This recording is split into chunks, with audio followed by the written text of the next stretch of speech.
To make renders like these, you need high-quality assets, which is why I created Polygon, a library of models, textures, and HDRs that work in any 3D software. Get started today at polygon.com. We have a juicy looking delicious donut.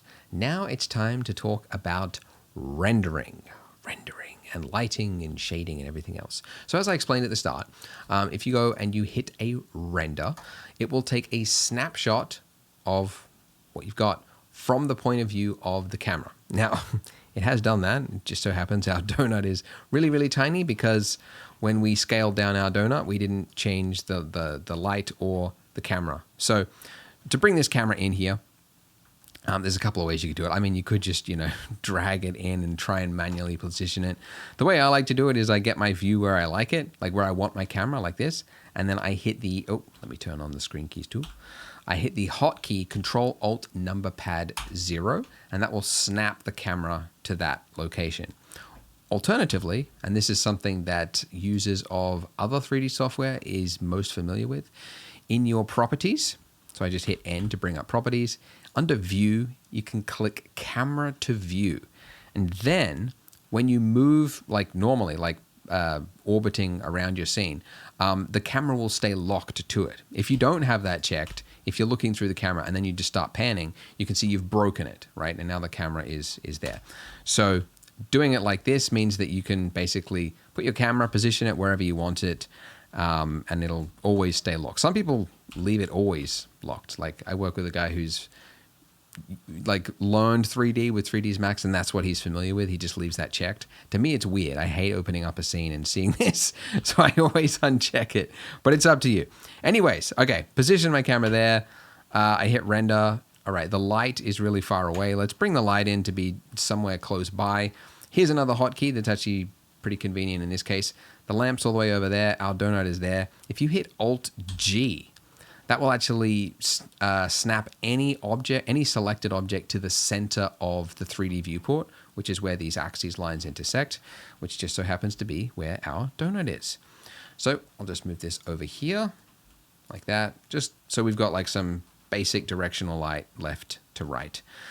And let's look through our camera. All right. And also I might as well, I don't like that intersecting through my, those grid lines intersecting through my donut. It's just annoying me. All right. Let's move this up. Here's the other way you can move the camera. If you don't like checking that, if you just select the camera frame, then you hit G and just move it like any other object. So that's another way I like to do it. All right.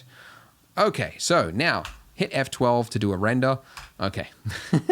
The lighting is really, really, really bright because, of course, it was set for a different scale, really far away. Just set it to like somewhere around 20 will be fine for this demonstration. F12, there we go. Okay, cool. So we've now taken a snapshot from the point of view of our camera, and it has calculated the lighting information. It's calculated the shading and all that good stuff. Okay. There is a way, though, to see that exact result in your viewport. And you can do that, top right-hand corner, viewport shading, set the method to rendered. Haha. And now look at that.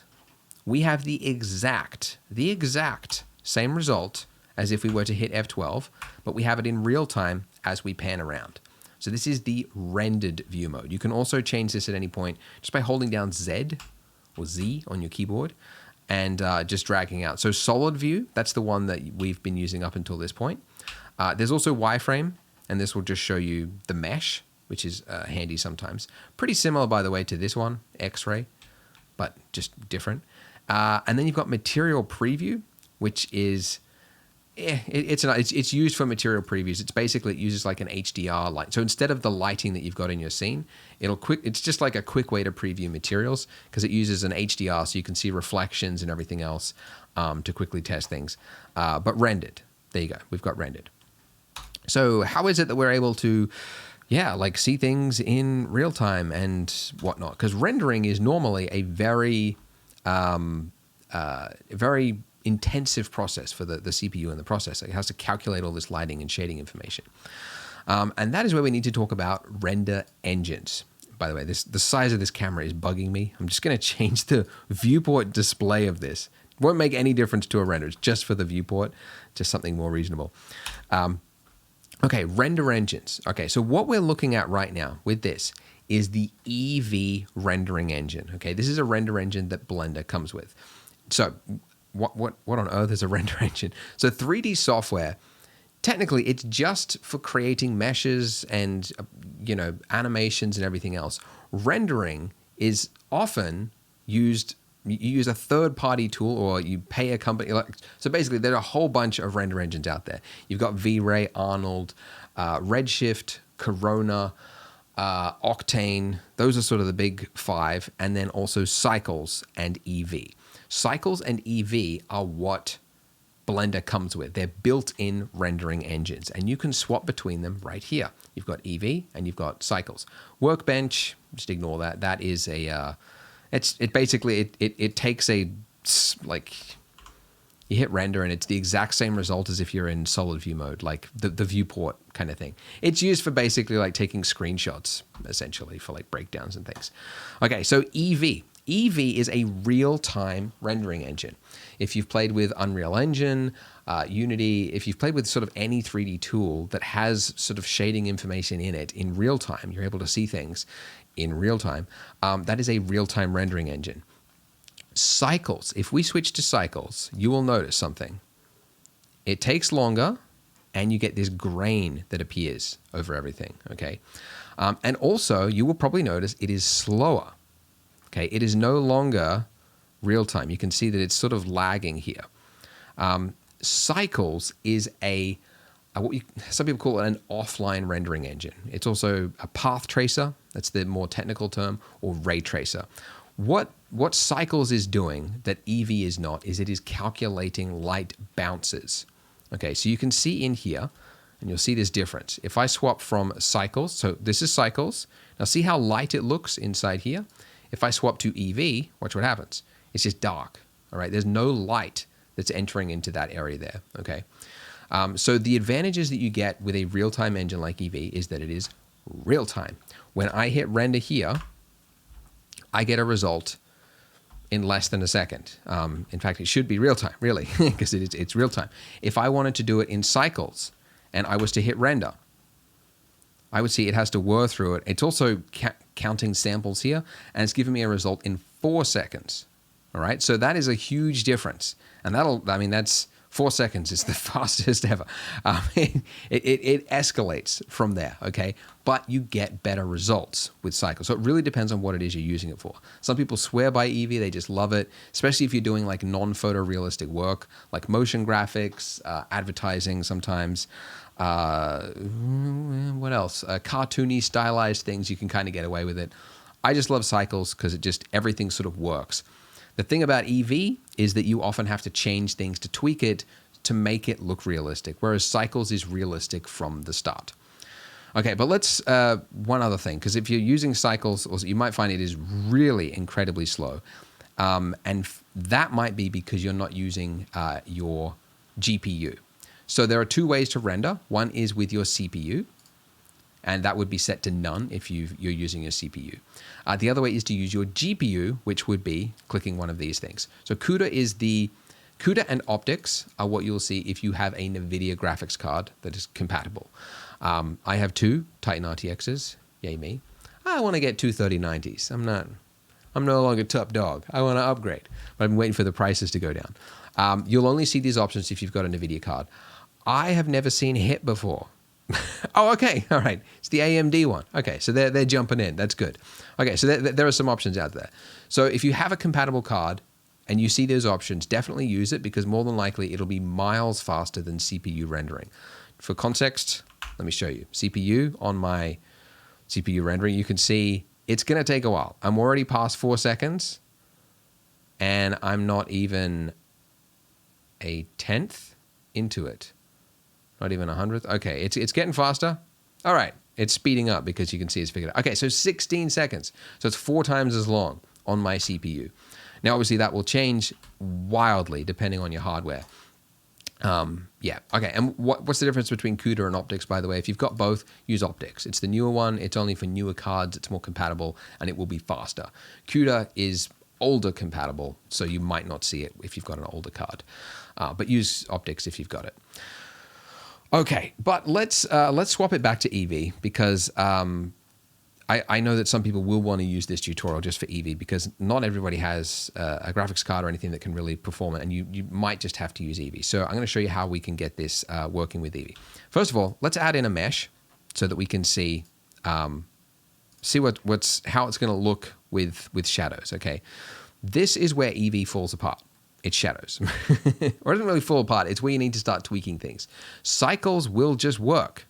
Okay, it's got bounce lighting. It's got the correct, like, look, that darkness under there, right? It's got, Eevee starts to fall apart. Now, it just means you have to tweak settings with Eevee, okay? One of the big ones is lamp settings and shadow settings. Okay, so in Eevee, underneath shadows, one thing I want to do for a scene of this size is I want to change my cube size. Cascade is just for sun lighting. Cube size is for other sources of lighting. And this is sort of the resolution of your shadow. Okay, so you can see the difference that I just made there from 512 to, let's go up to 4096. It's going to be slightly slower to render, but you can see it's something of this closeness. It really does need that detail. Okay, so I've got that. Now, the other thing that I need to do is fix what on earth is happening with this shadow. How is it that shadow is able to go through there? Okay, again, now, this is one of the restraints, the problems with real-time engines, is that it is not actually calculating like light. It's all like fakery. It's an illusion that it's able to calculate shadow. And you often need to tell the software how to treat the shadow better. And one of the big ones of a scene of this size with this lamp here, select your lamp, and then under here you've got bias settings. Bias is for reducing self-shadowing. And it's basically, you would change the scale of this depending on what size of scene you're building. In our case, we want to turn this all the way basically to its lowest amount, because we're dealing with like millimeters. Okay, so I'm just turning that all the way down to 0. You've also got contact shadows, which can occasionally be helpful, but in our case, this case isn't really useful. Because that's another fakery, and you get all sorts of glitchiness, and I don't want to talk about contact shadows. Well, maybe when we add the sprinkles, you might want to use contact shadows, but you want to use the absolute lowest amount you could possibly get away with. Some people go, it's not designed for true shadowing like this. Anyway, okay, so you can see I had to make a whole range of tweaks there, but I got the result. Now, we haven't got any materials yet, so that is something else to consider, is that you might see some differences now, and you think like, oh, there's not really that much of a difference between Cycles and Eevee. Like, this is just the start. Once you get further and further into it, there's you'll see bigger and bigger differences. Now okay, maybe I'll try and keep it. I won't talk about samples yet. Okay, so difference between Cycles and Eevee. You get it, right? Bounce lighting. It's bouncing the light off the table on the Cycles one, and it's casting it where it needs to. It goes in the hole. Light is bouncing around. Eevee, none of that. So what do you want? You might prefer the Eevee one. You might be totally fine with it.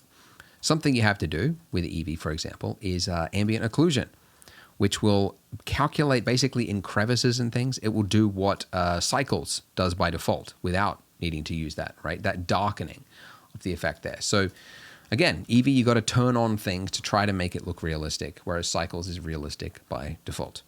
All right, so let's do some materials now. Okay, let's get into it. With my icing here selected, I'm going to click the material icon here, and I'll move this up so my head's not blocking everything, and I will add a new material. Okay, now we'll get more into materials later on, but you can see there's a lot of settings here, a lot. Now, this is the principled shader. It's actually based off of Disney's principled BSDF paper they put out. It's pretty high tech. It actually makes things very simple to create a realistic material. You used to have to, for any material, like add nodes, like diffuse, and then I want some reflection. I have to add some reflection. I have to do this, and then tweak it with a Fresnel, and it was really complex, really complex. This is one of the key things that's enabled a lot of beginners and people to start making things faster, because it's now built into one shader, and it automatically adjusts to the correct measurements, like roughness and reflection and everything, depending on what other values are. So it's really good. The one that you're probably looking for just color is base color. So I'll just set that to a nice pink color, all right? Then the other big one you change a lot is roughness down here. And this is the glossiness. It's often, roughness and glossy values. Different renderers call them different things. Glossy, is what other renderers call it. Roughness, they're inverts of each other. Basically, glossy is the invert of roughness, but it's the same sort of thing. So I want this is like how wet, like how freshly iced do you want your donut to look? I find it like, okay, real icing, it's probably more around about like a 0.25 or something like that. But I like it to look a little wet. It looks, in my opinion, more delicious when it's got some wetness to it. We'll get more into it as we do other things later on, but just as a basics. Then for my donut, I'll add another material. Let's just add a basic color to it. And again, we'll do more with this later on. And then why not just make it interesting? We're not even going to use this plane in the final render. This is just so that we've got something nice to look at right now. And let's hit a render. Okay, cool. Now, oh, by the way, I didn't even mention this, but there's slots. So when you're rendering, if you just want to like quickly preview two different things, you could change slots like up to 8.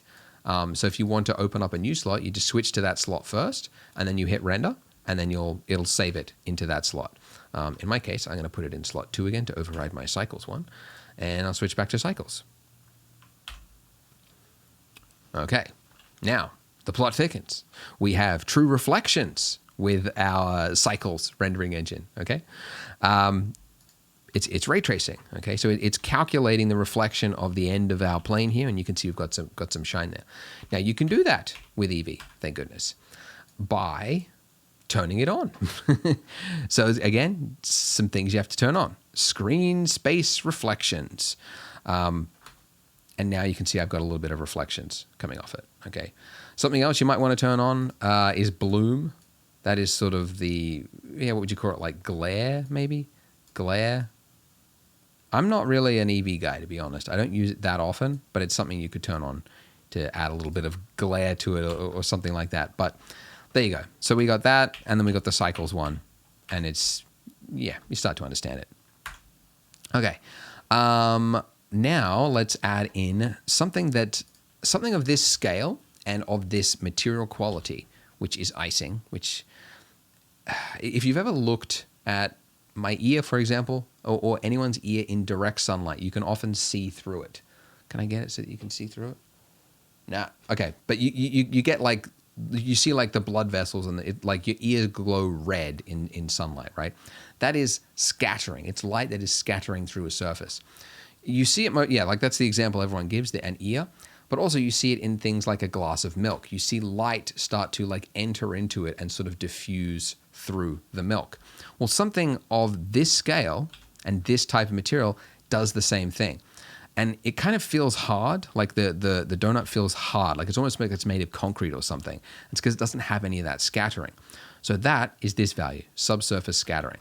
So if I increase this to let's try 0.1, this radius here, you can see that it's changed it. It looks terrible. This radius here is actually in meters. Like how far does it scatter in meters? Shouldn't scatter that far. And it's also why there are 3 of them. That's the red channel, green channel, blue channel, which is probably, I don't know why it split it like that. Probably because of mass and the fact that, different rays will spread at different wavelengths, like distances. I don't know. But either way, I just change all of them at once, which you can do by dragging down over the values. And then I just adjust it to, I'll just enter it in 0.002, which is really, what is that? Is that millimeters? Hang on. Let's try this. 2 mil. Oh, you can't enter it in here, even though it is actually like in millimeters. But let's go 0.02. I think that is millimeters. No, that's 2 centimeters. 0.02. Okay, there we go. That's 2 millimeters. I try not to diverge from the script, Andrew. I've rehearsed this before. All right, now you can't see much here, and part of that is also because the subsurface color is the one that it is looking for. So what color should it be when it scatters through something? I usually make this like a more saturated version of the base color. I don't know if that's technically accurate, but it's sort of what I do. And then this subsurface value here would basically control like how much scattering do you want to have happen. So this is what it looks like before. I'm going to do another one right here. And let's just see now that we compare it, okay?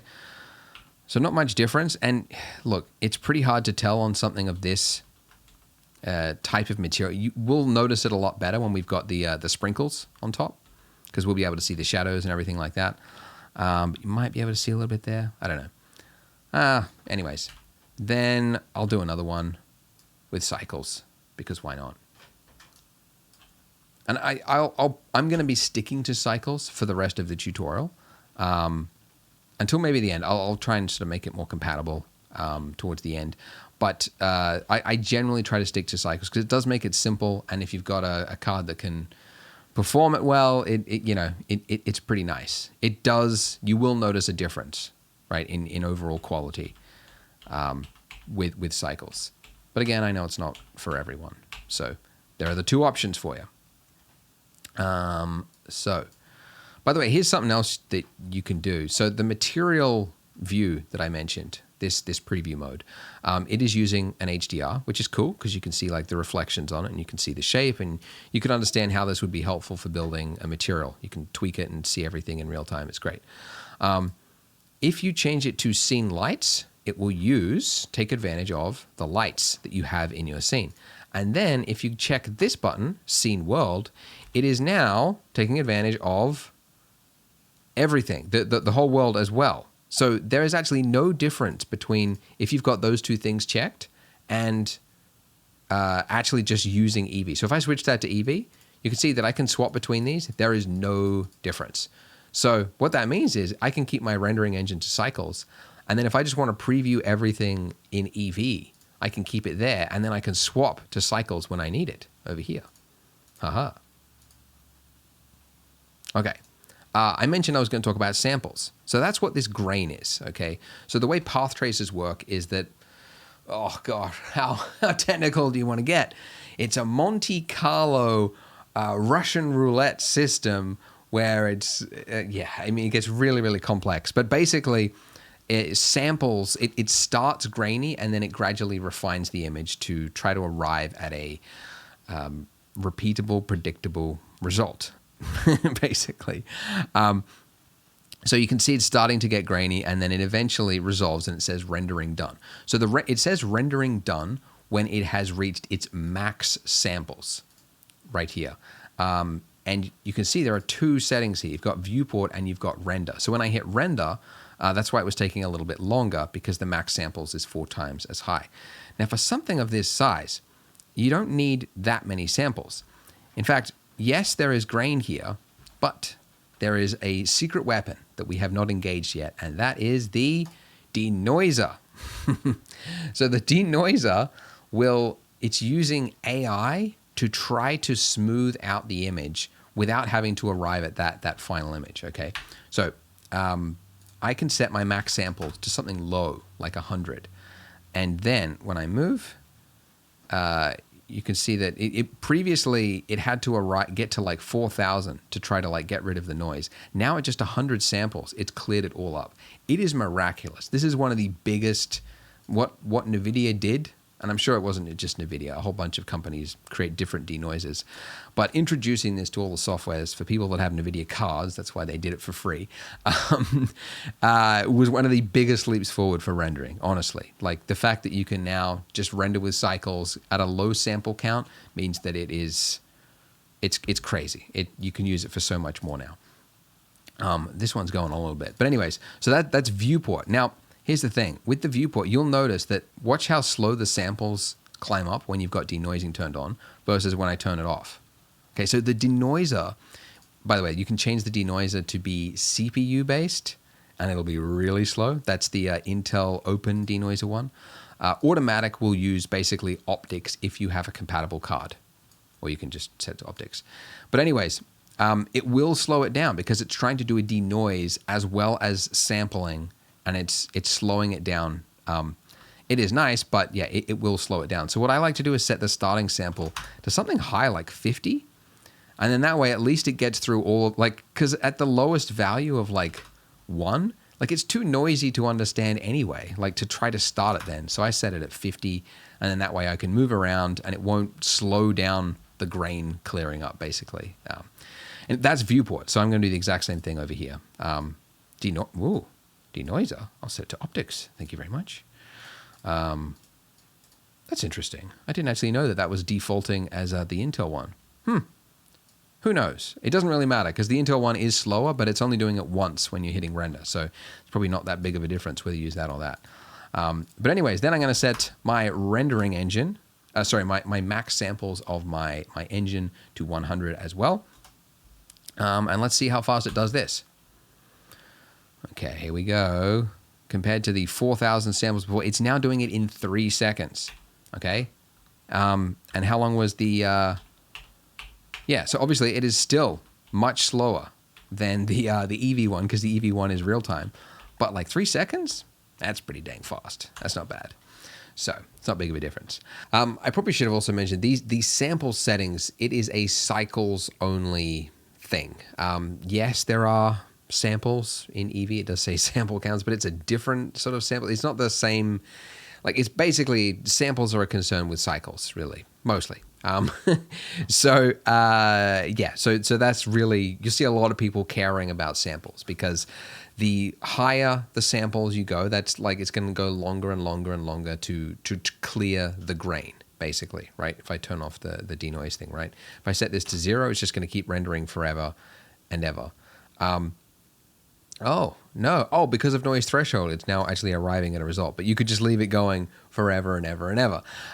So, yeah, some people, like especially for like production scenes, you'll spend a long time like coming in here and just finding like the exact, amount of samples that you can get away with. Because maybe I didn't mention, but yeah, the higher the samples, the clearer the picture and the more like the better it will look, but the longer it will take. So you generally want to use the least amount of samples as possible. That's viewport, of course. The render one is the one that really matters for your render. Okay, now there's noise threshold. Okay, so this used to be called adaptive sampling in previous versions, I think. Noise threshold. This means, you can hover over it and see it, but basically it's trying to read the image and stop adding samples where it's not needed. So usually samples are needed for like shadowy areas and areas of like lots of caustics and refractions and things. But areas where it's receiving a lot of light, not a lot of bounce light, like for example, the top of this donut, it could get away with using less samples. So this adaptive thing is trying to find what that value should be. Before stopping, basically. So, I really don't play with it that often. I sort of just leave it at the default. If you set it at 0, it will try to do it automatically based on the number of samples that you've got. Really, I'm just going to leave it at the default. It's not really that big of a deal. But what that means is that now, with it turned on, you get this minimum value. So the min value means it will override this, so that if for whatever reason it's doing like, it's skipping a part that still looks noisy, but you go like, oh, you should at least chuck in, 15 samples. You could do that. But yeah, if you turned off that adaptive sampling, it would just go by like, it's going to do everything at 600 samples regardless.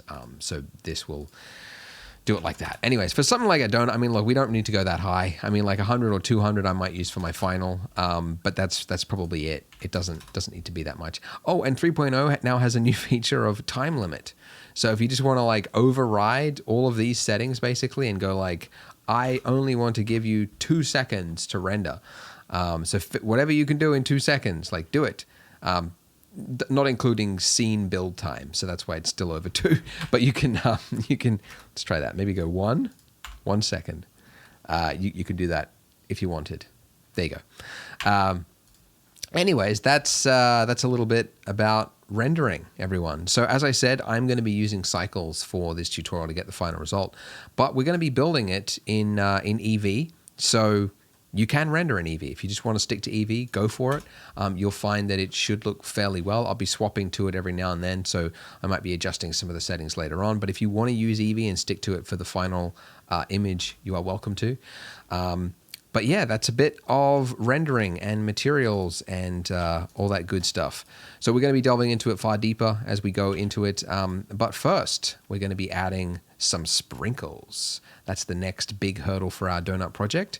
So go ahead, click on the screen, and we're going to be learning all about the new geometry nodes. So click there, and I'll see you in the video.